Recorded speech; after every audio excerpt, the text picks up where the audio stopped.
It's gonna be a great day.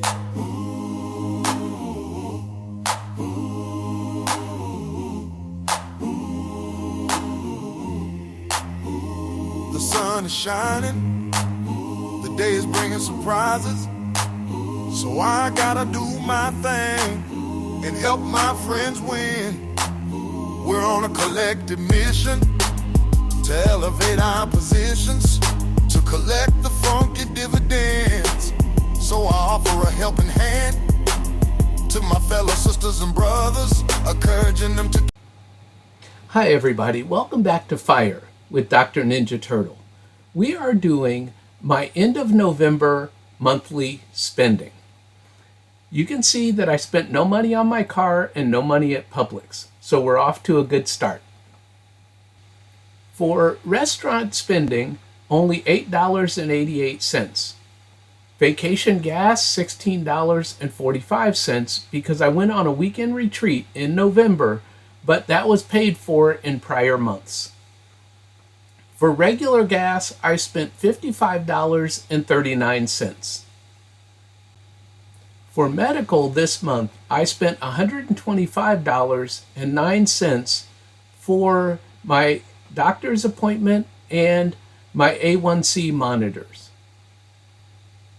I did not spend any money at Sam's Club because I stocked up last month so that I did not have to buy any food from Sam's Club this month. And I took out $80 in cash. Most of that goes to charities like Toys for Tots.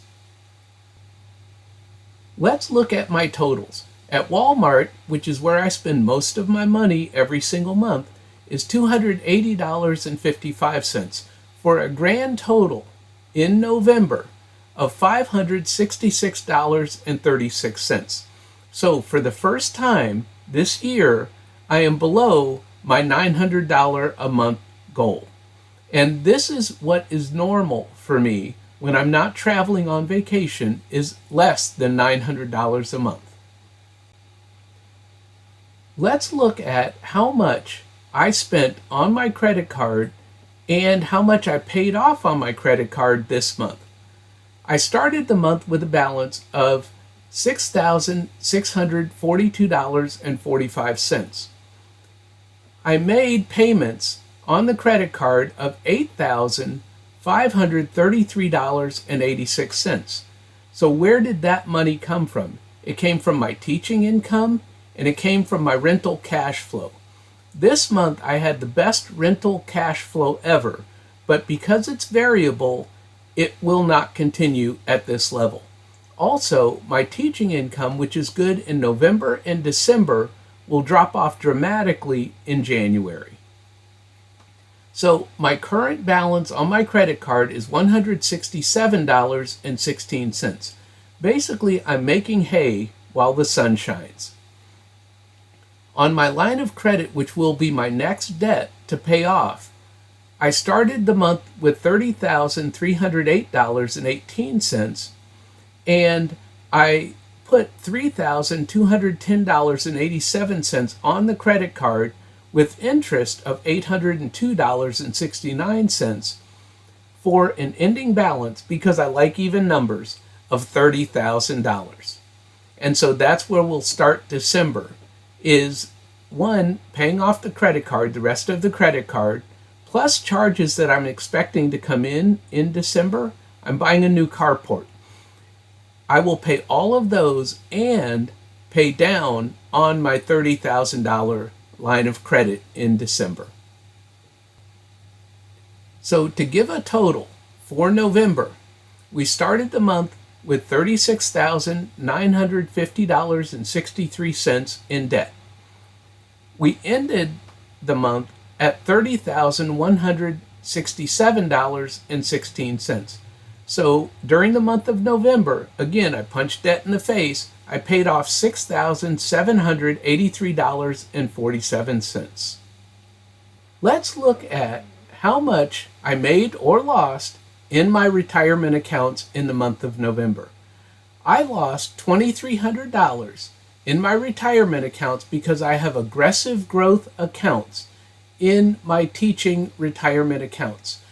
I don't care because I will make more money in the future in 5 years or 10 years. So I don't look at 1 month increments. Let's talk about Social Security, which I've mentioned in other videos recently.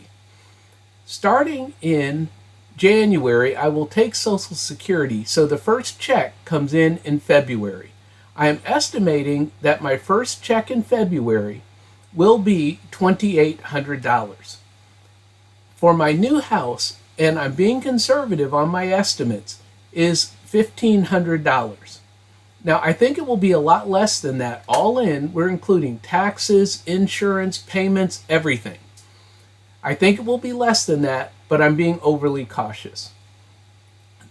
Plus, I also want to estimate an extra $300 in taxes every month because I just don't know.